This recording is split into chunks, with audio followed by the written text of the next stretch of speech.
at you all the way from our dorm rooms to your conference rooms. Saba, Ali, and Dan Tiemann here are two college students who are ready to talk to you guys about business and lifestyle from our personal experiences. Each week we'll discuss about our lifestyle as college students as well as our tips and strategies starting in the business field.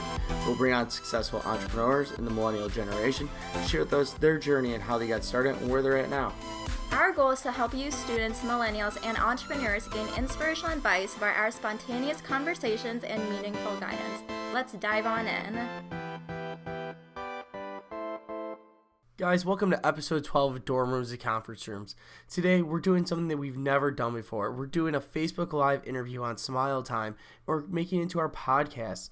It's going to be something awesome, and we have just another special guest down here. Saba, how excited are you for today?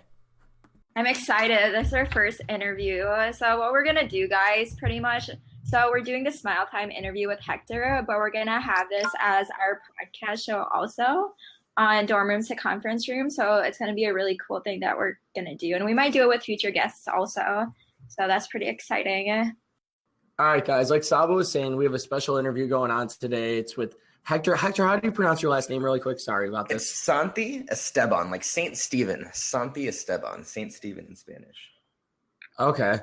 So pretty much Hector is a millennial entrepreneur whose mission is to help millennials make more money in a meaningful way. He aims to provide young entrepreneurs and professionals with the life skills and that school and teachers didn't give them. He's a national champion sales manager, a college graduate, and lives in Southern California where it sounds like 55 degrees right now, and I'm stuck out here looking at snow.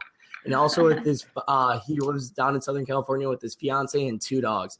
Hector, I know there's a lot more to talk about you. So there's a lot, just a lot of great things you've been doing with Millennial Skills, your company. If you just want to touch on that really quick, and we could just jump on to some more questions. Yeah, well, first off, to you, Dan and Saba, I want to commend you guys for taking action. And it's so exciting. I was talking with her before we got on about you guys are doing stuff while you're still in school. And that's just, man, that's so exciting to see more and more people taking advantage. For me, I'll tell you one crazy stat is all 3 of my schools that I graduated from are off of one big street in LA. So Lincoln Boulevard is one big street on the west side. And my elementary school, my high school, and my college were all on that one street. So I really didn't stray very far from Southern California. But when we complain, it's like 60 degrees here. So I didn't find very much reason to leave. Yeah, right. I studied marketing while I was going to school at Loyola Marymount University. It's a small college private college on the West Coast and here in LA, and studied marketing and really had the privilege of finding sales while I was going to school, and kind of had to pay my way through school and make sure that I wanted to still live, the college lifestyle. I still wanted to have fun on the weekends, and I was in a couple of fraternities and wanted to go on all the road trips. So my parents weren't really going to pay for any of that stuff. So if I wanted to do it, I had to pay my own way. So I was lucky enough to find sales. And that kind of turned me on to the whole self-employment entrepreneurship field, and did all that through school. When I graduated, I took over the west side of LA and ran the recruiting and the training for our company. We just hit our $5 million mark over our first 3 years, which was pretty Congrats. exciting. That's awesome. So that was great. And what I learned in the process, though, is that I didn't sell any of it. It was not me. It was really all of my people and my team. So I'm really grateful just to have had the chance to work around some amazing people and some amazing mentors. And I'll tell you what started the whole Millennial Skills was in 2014. One of my assistants challenged me to read 50 books in a year because she was doing it. And she said I could. Yeah, she was a freshman in UCLA at the time, and she said I couldn't do it. So naturally, my competitiveness kicked in, and we not that we competed, but we did it together that year. And I thought I hated reading, and I find that I found a new passion for really personal development and growth. So that's been kind of my mission, is to really elevate really the consciousness of our generation. I think we've got a big opportunity to grow personally, and then we can grow our businesses. I've tried to do it the other way, where you grow your business before you grow yourself first. And it's not sustainable. It's not fulfilling. There's no happiness that's involved in that. So I don't know if that answers your question, but that's a little bit about me and where I came from. Definitely does. I mean, you've you're very competitive. We talked a little bit beforehand, like you played sports in all throughout high school, played a little bit of everything, football, basketball, and baseball. Like you definitely know the competitiveness, just like myself, like being the sales guy myself and playing different sports. Like anytime someone challenges me, like you got to step up to the plate, you know? It's a big part of it. You know, one of my friends always talked about having that external competition. And what I've learned, the next step though, is to really harness it internally. And if, you know, to really not need that other person to drive you and to really use yourself to drive it. And I think that's where you have some long burning fuel. That's what I found is the most sustainable kind of motivation. Awesome. Yeah, so Hector, tell us exactly how you got started with your company. Like, did you start by yourself? Did you build your team along the way? Or like, tell us exactly how you started your company and then exactly what you do right now as well. Yeah, I think, well, I'll tell you the first step was I failed about 3 years ago in starting what we called Millennial Mutiny. And it was my first attempt at it. And I was like, I felt compelled to share this message of growth with our generation, but I didn't really follow through. I don't think I had the right tools around me.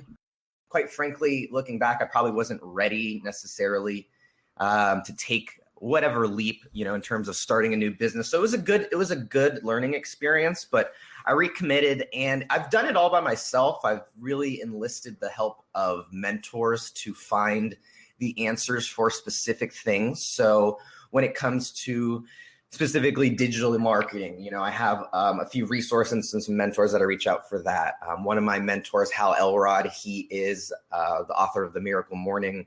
He's one of my personal coaches. And so I connect with him a lot. And so I'm very big on finding mentors because bringing in other people is expensive. And it's also not a headache because that's not the right way to look at it, but it is its own project to manage other people. So I think a lot of people look to scale too quickly and they don't realize that you're not just bringing on this machine to come on to your team and, you know, put out whatever, you know, widgets. When you bring on a person, there's so much more that comes along with that. And if you're not quite ready to deal with their dreams and their ambitions and whatever it is, then you probably should stay solo, you know. And the great thing is there's a lot of tools and a lot of, SaaS services and things like that to make it a lot easier. But I've ran a business where I really scaled really quickly and I had a ton of people on my team and we did great, but I learned that there's a time and place for that. So right now for Millennial Skills, I have a few contractors that I work with, but I've really taken it upon myself to learn all the different aspects of it. And that's been a great growing experience. And I think that I personally love the learning part. So it worked for me. It sounded like you were learning as you were going, just like how Saba and myself are learning as we're going right now too, being in college, starting from nothing, going, you know, just kind of building up. And by the way, anyone who's watching this, if you have any questions for Hector, he has a $5 million in revenue business right now. Ask him anything. He'd probably help you guys out, build stuff up. But like, what's your differentiality? What makes you different in the market than everyone else, you think? Well, I think for us in Millennial Skills, a lot of people are focused on making money. And I think that's a very big and very important part of being an entrepreneur and being self-employed or just living life, you know, being a young, 20 something, whatever it is.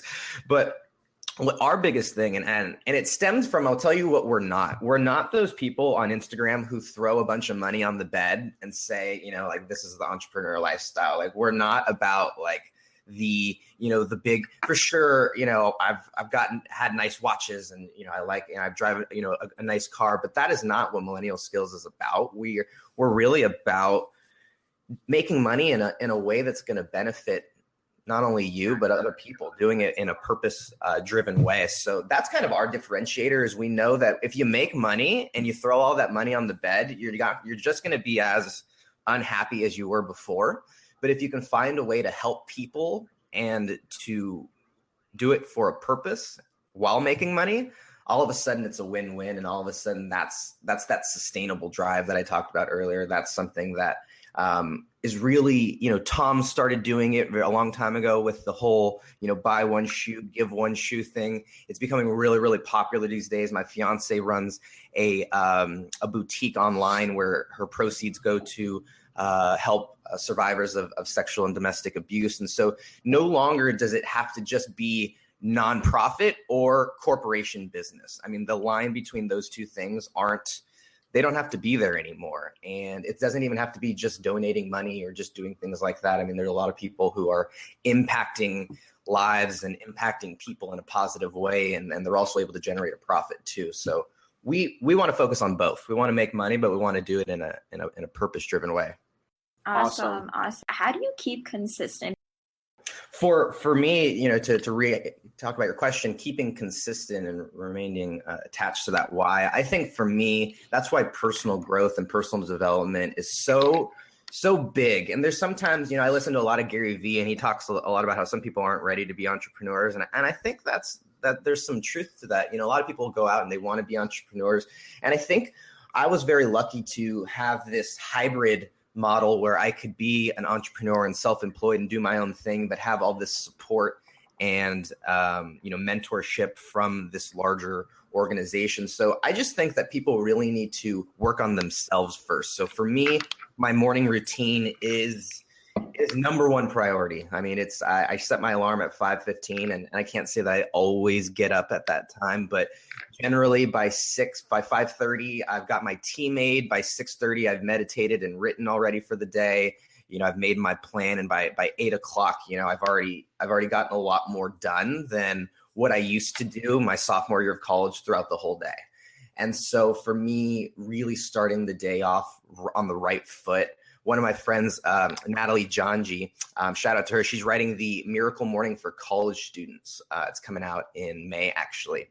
But that was a big thing for me, was just working on my personal development in the morning and making sure that I had time for me. And then I could give my time to my business, my organization, or my classes, or whatever it is that I was doing. Yeah, for sure. That's awesome. So what are some of your favorite quotes that you have, Hector?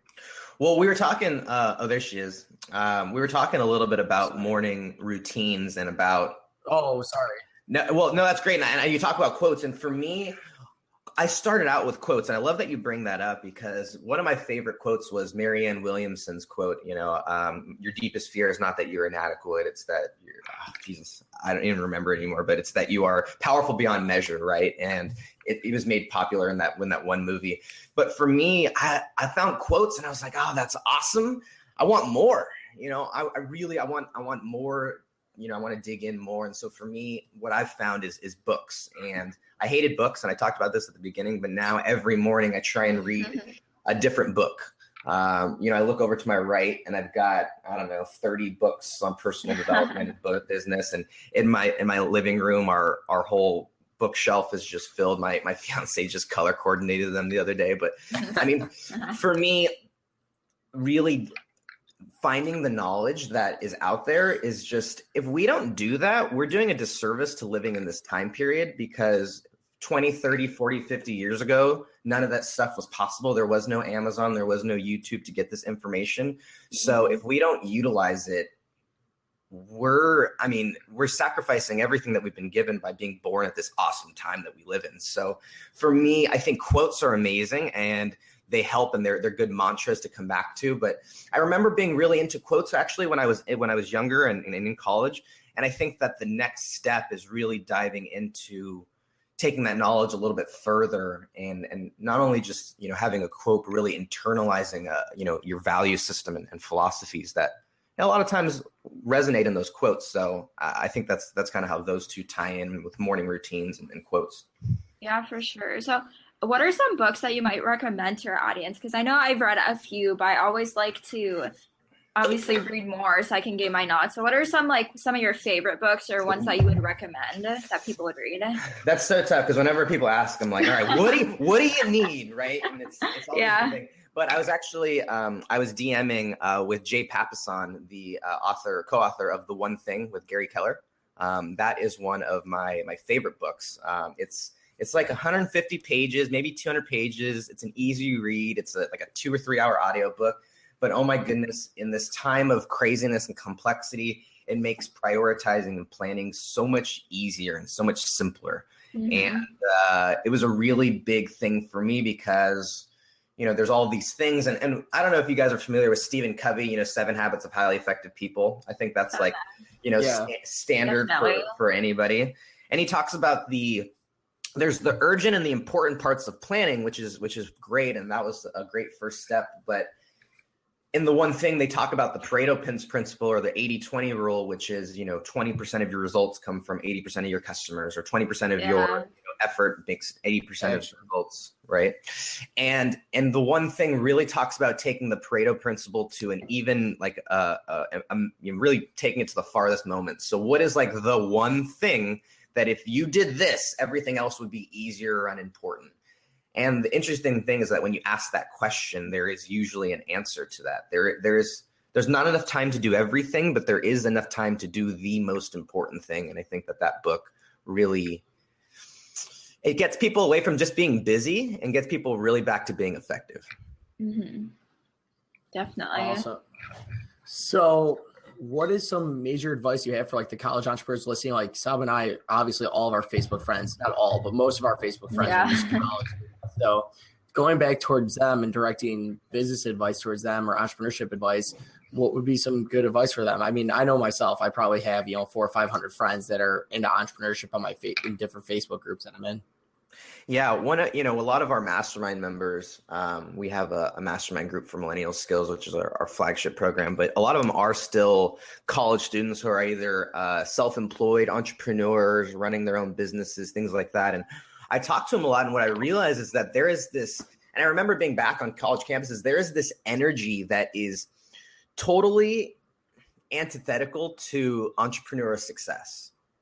There is this, let's just get through the day. Let's just get by. Like, let's get through these let's get through these 4 days of hell so we can, not remember Friday and Saturday, hate ourselves on Sunday, and then, try and do it again on Monday. And oh man, like by all means, like I had my fun nights. I had my amazing Thursday nights. I had those great times, but I also realized that what I did during that time had an impact on my future and had an impact on where I was going to be when I graduated. And it's interesting to see how where those people are, 2 or 3 years after graduation. It's really interesting to see the ones who took that time seriously and dedicated it to growing themselves, either personally or professionally or academically, and the ones who just looked at it as like a party. And so I think, coming back to the question, you just have to be really mindful of the people that you put yourself around, especially on college campuses, because not everybody, if you're listening to this podcast, you are weird. Like you are an anomaly on the college campus, and that's okay. You should embrace that, because you're not alone online. You're not alone on Facebook. You've got Dan, you've got Saba, you've got, me. And so you don't have to feel alone, but you should be mindful of not just falling into that typical college energy that I know it's on my college campus. I talked to a lot of other people that it's on, big state campuses. Mine was a much smaller, private campus. So it seems to be something that is just with college. So I think that's what I would say, is be mindful of that energy. Yeah, for sure. What was like something that you did differently in college? Or like exactly what age did you like start all of this? Because I know a lot of people they get that mindset. Like for me, I gained this type of entrepreneurial mindset like a year ago. So that's like when I actually started to do stuff like this. So yeah, what's something that like you did differently in college? Yeah, I found kind of the nice thing about being in sales is that you get to run your own little business. And so that's where I started my entrepreneurship journey back when I was 17, before going into my freshman year of college. But I'll tell you what I did differently. I remember going out on sales calls or sales appointments early Saturday morning, early Sunday morning, and the whole college campus would be dead. I mean, literally the only people moving on campus were the janitors mowing like the lawns, or like that was it. It was literally not a creature was stirring. And the first couple of times I was like, oh man, like maybe I should be asleep. Like maybe I, like, like maybe I should, like, am I crazy? Like, what, this is, I felt bad, or I felt weird. There was this almost, I don't know, negative association with it. But I remember, having a big sales day, making a couple $100 that day, and, having just feeling better, great about the results that I produced. And so the next time I felt good about the fact that I was up and everybody else was asleep. I mean, I felt good about doing the things that were different. There's a lot of times where I was freshman and sophomore, when my friends would say, hey, let's go out, or let's go get something to eat or whatever, I would be like, all right, I'll do what I was supposed to be doing later, and I'll write my essay later, or I'll do my sales calls later, or I'll do whatever I need to do later. When I got later in my career, I felt a lot better saying, like, hey guys, I'm working on my project right now. I've got to do this because I got to make sure I do this later, but I'll see you guys this weekend. And because I had a plan, because I was focused on my priorities, my values. And although that first couple of times, people were like rubbed the wrong way a little bit because I wasn't going out to the food court with them. What's great about it is the ones who mattered, they still are around. And I was texting my freshman roommate, or my sophomore roommate, last week, and we were having a conversation. And I remember there was a time period where I went months without really seeing him or hanging out with him, and he was the right type of friend. So he was always there when things, lightened up for me. So I think getting really clear on your priorities and being like okay with going against the grain, getting up early, going to the library early, late when people aren't there. I don't know. That's just fired me up. So how do you manage your time now? So between, like, do you still go see your friends on the weekends, or do you completely work through the weekends? I know it's entrepreneurship. It's work. Like, it is the work 7 days a week. Yeah. 365. I'll tell you, when I was in building the business and I was in the trenches, man, my friends didn't see me. I didn't have a girlfriend. I definitely sacrificed it. For building it, and looking back on it, I don't know that I would have done it any differently, quite frankly, because sometimes you need to devote that time in specific periods. But I'll tell you, there has to eventually be a shift, and it's not always about the grind. And this past year, I got engaged, and I moved in with my fiance, and so my life became about much more than just my business. And my happiness no longer stemmed from just the sales number. Or the bottom line. And so for me, that was a big realization, because I think that in that moment when I was 19, 20, 21, there was a time to build and a time to grind. But as I've, gotten into my mid 20s and, above, it's been, I'm only 25, but, as I've gotten here, it's been a change in priorities, but it's made the reason for the business more important. So it's not like I lose importance on the business. I mean, all of a sudden the business has a deeper purpose because it's providing for my family. But I think that I don't even remember what the question was, to be honest, but I think that I was grinding at the beginning, and then when I was able to make that shift, I did. And I think that, you shouldn't look to create a job for yourself. It's not like running a business is not just about creating another job for you. Running a business is about ultimately creating a lifestyle that, can make you happy. And the great thing about today is it's not just about making money, like it's about travel and lifestyle. And, sometimes people might be happier making 75 grand working 15, 20 hours a week, as opposed to making 150 grand working 60 or 70 hours a week. And that's the beauty of living in today. So I think that there's a time and place for everything. Yeah, definitely. So yeah, you mentioned how like some of your friends, they were like, didn't understand like the whole entrepreneurship thing. But like one of my favorite questions I love to ask everyone, because entrepreneurship is such like a different thing, like especially since you're going to college. So like, did your family and friends support you throughout it? Like, did they understand what you were doing when you first started it out? Yeah. No, not at all. Or like, how long did it take them to like understand? I'll tell you, it took them 5 years, and it was only when I took my mom and dad to Hawaii for the first time that did they finally like relent up.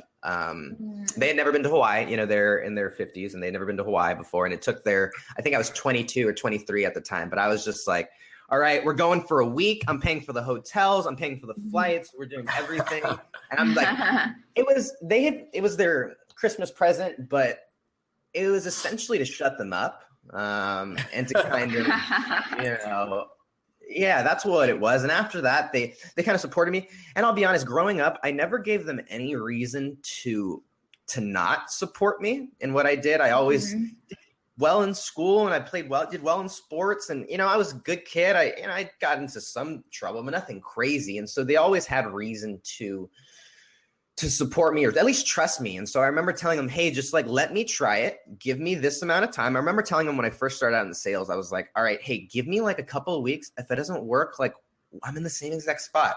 I remember my mom saying, and I love her to death. She's my best friend. We have the same birthday.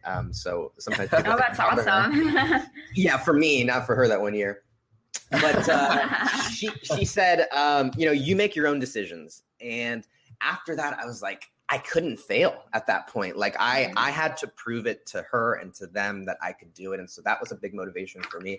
So, I don't know that it's ever going to change, because when I started Millennial Skills, people are always like, are you sure? And I'm like, didn't you realize you said this, 5-6 years ago? It's the same thing over and over. And I don't know that you're ever going to necessarily get rid of that. And I heard Gary Vee, and my girlfriend thinks I'm obsessed.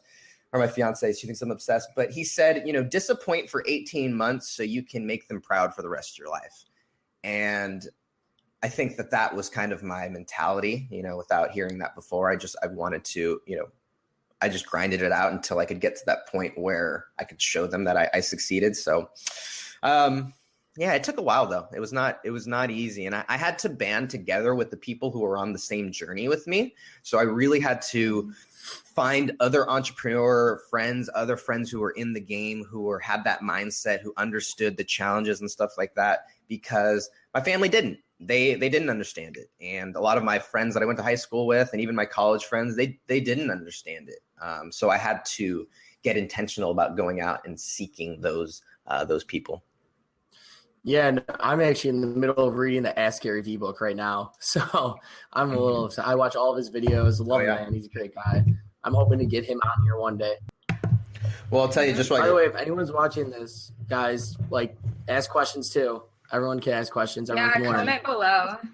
Comment below and let us, if you have questions for Hector, comment below, because I'm sure he'd love to answer them. So everyone, my graduation date is in exactly 107 days. So you have all these college students about to graduate in May. What would you tell them to get the job, to learn, to go into entrepreneurship? Or what would be, the major advice to these kids that graduate in May? Gary Vee always talks to everyone's about to graduate, and he talks about how he hates it because all these kids are going to find jobs that they don't like to do. Whereas, you could go out and do something that they love. Yeah. There's a strong pushback against the whole do what you love kind of thing. And I think I kind of get it, because if someone's not ready to go out there and do what you love or what they love, then they're going to get backhanded by the market. I mean, they're going to get totally trucked by the market and by the real world.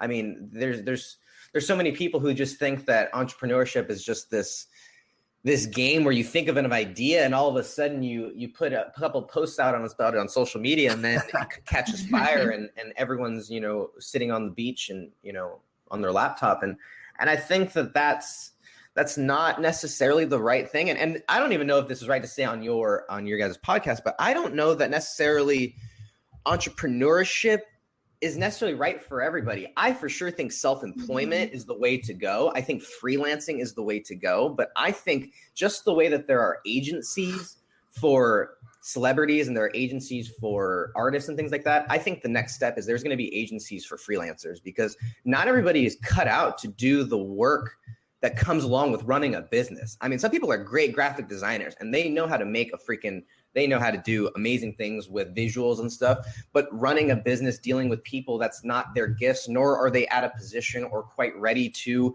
learn those gifts or willing. So I think that over these next few months, people need to get a ton of self-awareness. I know that's what Gary Vee talks a lot about, is just they need to figure out they need to get serious about themselves. I mean, doing a ton of whatever that means, whether that's meditation, reflection, going on retreats, going into the middle of the woods for a semester, going on going to Amsterdam for a weekend and doing whatever. I don't know what that means, but I think people need to really figure out what's going on inside themselves and stop asking what they want to do and start asking why they want to do that.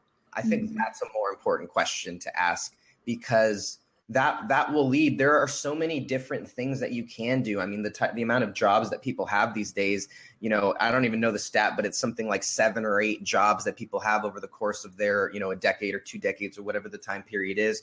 So I think that people should stop focusing on what that they want to do and start focusing on why they want to do it. For me, I always wanted to be a professional athlete, but I mentioned this earlier, like being 5'6" and Mexican, like doesn't get me very far. But quite frankly, I wanted to be an athlete because I saw athletes inspiring people to succeed. When I saw Michael Jordan, I wanted to go out there and succeed more because he was succeeding. And so I saw them as inspirations. And so it was not about playing sports. It was not about playing football or basketball or baseball. It was about being an inspiration to people or being some figure that could lead people. And so that's always what was behind playing sports. And so now that the world has shifted and things have shifted, I'm able to do that same thing in how I run my business and this community of Millennial Skills. And so I think that you've got 4 months and to really hone in on not necessarily your what, because that's, you could do whatever you want and you could screw up for a couple of years and start over and still be, 23 or whatever it is. So I think that figuring out your why is probably a much better question to ask over these next couple of months.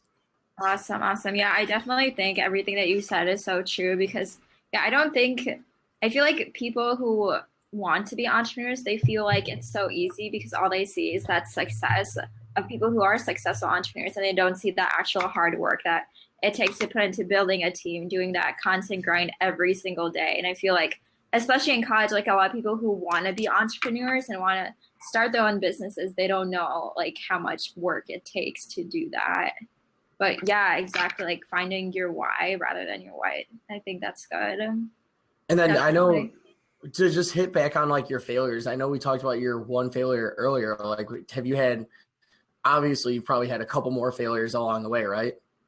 Oh man, my life is riddled with failures. I was going to say, yeah. Do you want to talk on those? Just to like how you bounce back from them, how you were able to learn from them, and things on that. If I'll share with you a non-entrepreneurship failure, and it's something I come back to pretty often. And I remember being in 3rd grade and telling my 3rd grade crush that I had a crush on her, and she totally rejected me. Right? She ran away in fear, and you guys laugh at it. I'm able to laugh at that now, but I remember it having this weird impact on the rest of my childhood, like for the rest, and even I saw it into like high school and college. There was this constant like doubt and insecurity of am I good enough?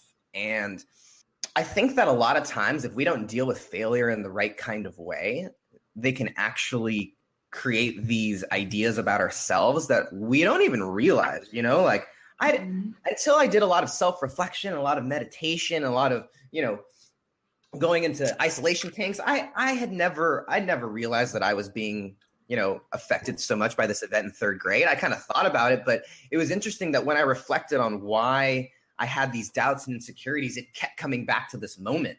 In 3rd grade, I was like 8 years old. And I think like there's so much trauma. And like, granted, I have not had a terrible childhood. I don't even want to call that trauma because people have gone through way worse. And I don't even like to talk about to pretend that I have gone through anything as harsh as some people have. But I think that we're all holding those failures somewhere inside of us. And unless we have dealt with them the right way and given them the correct kind of meaning, really, unless we've given them the right value or lesson that we've been able to take away from them, they can really damage us in ways that we aren't really aware of, and when I was on my sales calls and my sales appointments, and when I was asking people to homecoming or prom or there was always that kind of insecurity that stemmed from that moment in 3rd grade. And now I've been able to kind of come to terms with it, and I've been able to be aware of it. And it's been a great learning moment for me. But I think that we all have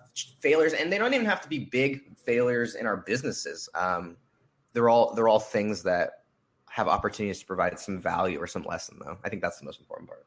Yeah, for sure. I feel like obviously everybody fails in life, but it is about how you deal with it. Because I know for like my failures, I like to have failures just because I can learn from it. So in the future, I don't make those mistakes again. Yeah. But yeah, I know, definitely. So Hector, I think you gave some really great information. Dan, do you have more questions for him? I have nothing really right now, Hector. If you want to leave our audience with some words of guidance, as John Lee Dumas would say, let's just hear some great words to end it on. You know, everything I leave, I originally wrote it on my brother's birthday card a few years ago. And after I wrote it, it kind of stuck with me, and I put it on the bottom of my emails now. And it's kind of what my mission is to help people with. And that's just to get better every day. Just to get better every day. You know, there's the whole 1% rule. And if you compound that, I mean, you're literally 36 times better over the course of a year if you just get 1% better every day. And so the whole idea of Kaizen, and then, you know, the Japanese term for, you know, for progress or continual improvement, I think is so important, because no matter how far along in your journey, you know, I might have scared away a lot of people with what I talked about today. I realize I'm looking back and I'm like, shit, for someone who's new in their entrepreneurial journey or career, like this might have been kind of stuff. And I totally understand that. So if you felt that way, like, that's totally okay. Like, be appreciative of where you are and the things. It's a lot less about the things that we accomplish that make us who we are. It's more about the things that we do that actually make up who we are, and less about what, you know, what it is that we do or accomplish, and more about the way that we live our life. So I think if you can take that into whatever it is that you do, whether it's the classroom or, you know, the conference room, whatever it is, if you take just a continual improvement and a growth mindset, you can't fail. I mean, there's no failure in that. Definitely. And Hector, where can they find you at? Yeah, if you guys want to find us, millennialskills.com. It's hard as hell to spell. It's millennial with 2 L's and 2 N's. I bought the wrong domain name the first time I tried to buy it. So millennial with 2 L's and 2 N's, millennialskills.com. If you type us into Facebook, we're there. And our honestly, the heart of our community is in our Facebook group. We share personal and professional development videos every day, and a ton of great just people who are really 18 to 25, 18 in their 20-somethings who are looking to grow themselves. And a lot of them are entrepreneurs and running businesses too. So I definitely would invite you guys to come join us in there. It's the Millennial Skills community, but I think you type us into Facebook, it should come up. Yeah, definitely, guys. Check out Hector's stuff. They have some great things going over there on Millennial Skills. I've been on their Facebook page. I've been on their website. Some really good, interesting things who really set you up for the rest of your future when it comes to money or business or mindset. They have a lot of good products. They have a really great mastermind group. So definitely get involved with that, guys. Really support Hector. And then, Saba, what are some final words from you? Yeah, thank you so much, Hector, for joining us today. This was our first time doing Small Times. We had some difficulties in the beginning, but it worked out. You gave a lot of great advice. I like to interview a lot of different type of people because it's so different in what you do in college and stuff like that. But yeah, if I could say something about you guys, you know, I want to thank you guys for having the, you know, my culture would say the cojones to go out there and actually do that, because I remember for me being in college, wanting to start a podcast, wanting to do what I'm doing now. And I was afraid. There was a lot of fear that was around that. So the fact that you guys are taking action and creating this kind of community now while you're still in school is awesome. And it's having conversations with guys and people like you and girls like you who give me you guys give me the fuel to keep going. So I appreciate this more than you guys know. Awesome. Thanks for being on here, Hector. So and then everyone, you can find Saba at sabaali.com, and you can find myself at danieltieman.com.